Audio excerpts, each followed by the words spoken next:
Hello students, welcome to my YouTube channel way to success by Harish sir. Previous lecture में हम लोगों ने देखा था स्टोन एज के बारे में, जिसमें palaeolithic age, mesolithic age and neolithic age के बारे में हम लोग चर्चा किए थे। अब हम लोग आज देखेंगे चालकोलिथिक एज। चालकोलिथिक एज का मतलब है कि ताम्रपाषाणिक काल। चालको मीन्स होता है, chalco means copper and lithic means stone, यानी दोनों से मिलकर जो चीज, जो उपकरण बने उसे हम कहते हैं ताम्रपाषाणिक, ताम्रपाषाण। और जो एज था वो ताम्रपाषाणिक काल था, यानी चालकोलिथिक एज था। चालकोलिथिक एज के बारे में जो डेट्स वगैरह के बारे में हम लोग चर्चा करते हैं, तो स्टोन एज में डेट्स यानी तिथि के लिए बहुत विशेष ध्यान नहीं रखना चाहिए। आपसे कभी एक क्वेश्चन नहीं पूछा जाएगा डेट्स वगैरह, तिथि वगैरह के बारे में। वैसे भी हम ये जान लेते हैं कि copper was the first metal to be used by man. जो कॉपर पहला ऐसा धातु था जिसको मनुष्यों ने प्रयोग में लाया था। क्वेश्चन ये बनता है कि मनुष्यों के द्वारा पहली बार यूज करने वाला या प्रयोग में लाई जाने वाली धातु कौन थी? तो तांबा थी। अब तांबे पे ये होता है कि इस एज में चूंकि कॉपर टूल्स का, copper and stone mix tools का अधिकता थी और सर्वाधिक जगहों से इन दोनों के मिक्स हमको वो मिलता है, टूल्स मिलता है, फिगरेंस मिलती हैं, मूर्तियां मिलती हैं। तो ये सारी चीजों को आधार बना के हमने कहा कि ये काल ताम्रपाषाणिक काल है। ताम्रपाषाणिक काल को हम लोग ये देखते हैं कि हड़प्पा के पूर्व का काल, बिकॉज हड़प्पा काल को हम लोग क्या कहते हैं? कांस्य युगीन सभ्यता। कांस्य युगीन सभ्यता का मतलब ये है कि तांबा को और स्ट्रांग बनाने के लिए उसमें हमने टीन मिला दिया और कॉपर एंड टीन के मिश्रण को हमने कांसा कहा। तो थोड़ा सा जो कॉपर था वो धातु और स्ट्रांग हो गया। तो इंडस वैली सिविलाइजेशन को हम कहते हैं कांस्य युगीन सभ्यता। तो निश्चित रूप से तांबा जो काल होगा या ताम्रपाषाणिक काल होगा, उसे हमें मान सकते हैं कि ये हड़प्पा से पूर्व होगा, लेकिन ये पैरेलल चल रहा था। बहुत सारे ऐसे प्रिय हड़प्पन पूरा साइट्स था, पूरा स्थल था। जैसे राजस्थान में था खेतरी के पास गणेश्वर। ये प्री हड़प्पाई पूरा स्थल है। हड़प्पा पूर्व ताम्रपाषाणिक संस्कृतियों को ये एक तरह से रिप्रेजेंट करता है। फिर से हम देखते हैं राजस्थान में कालीबंगा। कालीबंगा भी प्री हड़प्पाई साइट्स है। फिर हरियाणा में हम देखते हैं बनावली।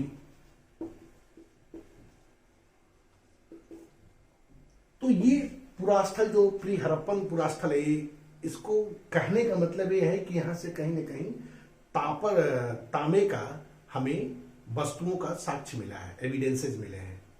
तो ये था आपका ताम्रपाषाणिक काल। अब ताम्रपाषाणिक काल में हम ह्यूमन लाइफ देखते हैं, मनुष्य के जीवन कैसे था और किस तरह की वो चीजों को यूज करते थे अपने जीविका निर्वाह करने के लिए। तो पहले हम देखते हैं कि उनका एग्रीकल्चर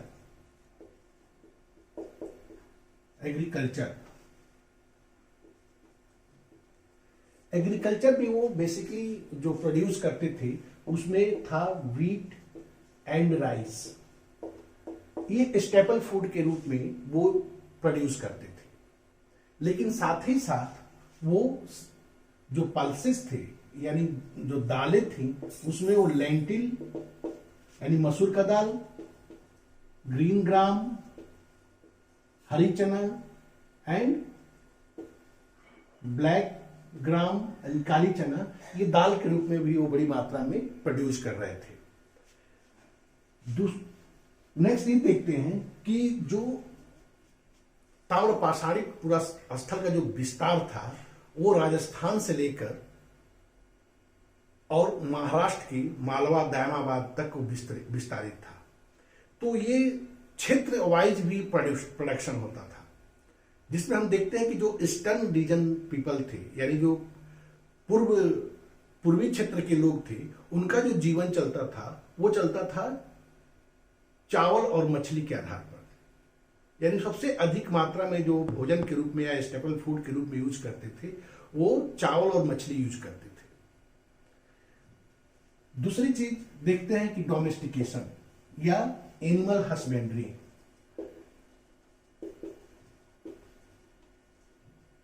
एनिमल हस्बेंड्री में basically Chalcolithic people domesticated cow, sheep, goat and buffalo, यानी वो बेसिकली गाय, भेड़, बकरी, भैंस पालते थे। इसका एविडेंसेस बड़ी मात्रा में मिला है। और हिरन का वो शिकार करते थे। नेक्स्ट, एनिमल हस्बेंड्री के पीछे का जो उद्देश्य था वो बेसिकली पशुओं को इसलिए पालते थे कि उनका मांस हम खा सके, मांस आसानी से पशुओं का मिल सके और उसे हम खाने में प्रयोग में ला सके। वो कभी भी पशुओं को दूध के लिए या डेयरी के लिए नहीं पालते थे। यानी they domesticated animal for meat not for milk. वो दूसरी चीज की जो चालकोलिथिक पीपल थे वो घोड़े के बारे में नहीं जानते थे, यानी घोड़े से वो अपरिचित थे। हम एग्रीकल्चर में एक बात छूट गया था कि वो बेसिकली जो फॉलो करते थे वो झूम कल्टीवेशन,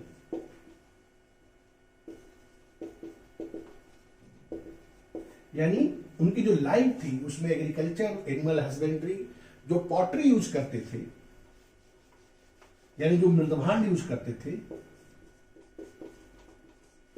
वो मृदभांड था उनका रेड एंड ब्लैक बेयर। यानी मोस्टली जो मृदभांड ताम्रपाषाणी काल से मिला है वो लाल और काला, यानी लाल कलर का उनका बेस था, उसमें काले से या ज्यामितीय उस पे चित्र बनाए गए थे। तो वो उनका जो पॉटरी था वो red and black ware use करते थे। अब हम देखते हैं इस ताम्रपाषाणी काल का जो मुख्य विशेषताएं थी, यानी इस काल का जो विशेषताएं थी जिसे हम सैलिएंट फीचर कहते हैं, वो बेसिकली ग्रामीण संस्कृति थी। एक स्टेबल ग्रामीण संस्कृति थी। ताम्रपाषाणी काल एक स्टेबल मतलब अस्थायी ग्रामीण संस्कृति थी जो विलेज बेस्ड इकोनॉमिक था, यानी ग्राम आधारित आर्थिक क्रियाएं थी, आर्थिक गतिविधियां इसमें चलती थी, होती थी। दूसरी चीज ये था कि they were not acquainted with burnt brick. ये पक्की ईंटों से घर नहीं बनाते थे, बिकॉज ये जानते ही नहीं थे पक्की ईंटों के बारे में। तो they build their houses with mud brick, यानी वो कच्ची ईंटों से अपना घर तैयार करते थे। दूसरी चीज कि they knew the art of copper smelting. ये तांबे का धातु क्रम के बारे में अच्छे से जानते थे। यानी ताम्रपाषाणी लोगों की जो विशेषताओं में था कि ये धातु क्रम से अच्छे से परिचित थे, यानी मेटलर्जिकल साइंस से ये पूरी तरह से बिल्कुल परिचित थे। दूसरा, ये स्पाइनिंग एंड वीविंग, यानी कपड़ों की कताई बुनाई से भी ये परिचित पूरी तरह से थे। और कई जगह से इनाम गांव वगैरह से स्पिनिंग और वीविंग और कायथा वगैरह से स्पाइनिंग एंड वीविंग यानी कताई बुनाई का साक्ष्य हमें देखने को मिलता है। दूसरी चीज यहां पर हम देखते हैं कि इन्फेंट मॉर्टेलिटी रेट बहुत हाई था। इन्फेंट मॉर्टेलिटी मतलब जो बच्चों का 100 बड़ी मात्रा में हमें वेस्टर्न महाराष्ट्र से मिला है। कहा जाता है, अनुमान लगाया जाता है कि कोई ना कोई महामारी आई होगी या खाने पीने की उस तरह की व्यवस्था नहीं रही होगी, बाढ़ आ गया होगा, कुछ ऐसा सिस्टम था जिससे कि बहुत बड़ी मात्रा में हमें इन्फेंट मॉर्टेलिटी रेट वहां देखने को मिलता है, बच्चों का 100 देखने को मिलता है।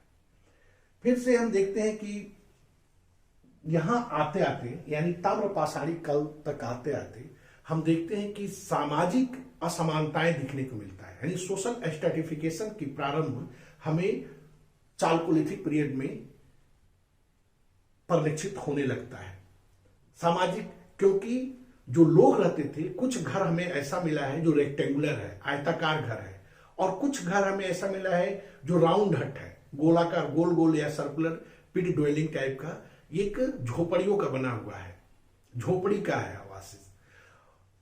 जो रेक्टेंगुलर आवास है या जो आयताकार घर है उसमें 5-5 कमरों का हमें घर मिला हो, देखने को मिला है। ये इनाम गांव और दायमाबाद से बहुत बड़ी मात्रा में इस तरह की किलेबंद बस्तियां का साक्ष्य हमें प्राप्त होता है, जिससे कि एक होता है, जिसे कह सकते हैं कि जो रेक्टेंगुलर हाउसेस था यानी जो आयताकार घर था उसमें वहां का एक रूलिंग क्लास रहता था या रिच क्लास रहता था, और जो गोल छोटे छोटे हट थे, झोपड़ियां थी, उसमें श्रमिक वर्ग या पुअर लोग रहते थे, गरीब लोग रहते थे। यानी एक तरह से सामाजिक स्तरीकरण का जो सिस्टम है या जो प्रक्रिया है ये ताम्रपाषाणिक काल से प्रारंभ हो गई थी। नेक्स्ट हमें देखते हैं कि यहां से बड़ी मात्रा में मदर गॉडेस फिगरिंग्स मिला है। तो वो जो मातृ देवी की मूर्तियां थी वो तांबे की मिली हुई हैं, बहुत बड़ी मात्रा में मिली है। प्लस रथ मिला है, कई जगह से ऐसा मिला है कि तांबे का रथ भी मिला है। और इससे ये लगता है कि धातु कण से पूरी तरह से परिचित हो गए। कई जगह ऐसे स्थान मिले हैं जहां पे तांबा और टीन को मिला के कांसा का भी प्रारंभ हो गया था, उसका प्रयोग प्रारंभ हो गया था। तो ये तो था आपका salient feature of Chalcolithic period. अब हम इसका देखते हैं कि एक्सपेंशन देखते हैं कि इसका प्रचार कहां था।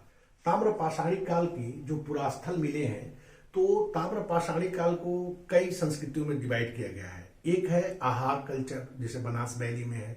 दूसरा है Kayatha culture, Malwa culture and Jorwe culture. तो जो आहार कल्चर था वो राजस्थान के बनास वैली में सिचुएटेड था, और यहां से जो आपको एविडेंसेज मिले हैं आहार से स्मेल्टिंग, फिर से मेटलर्जी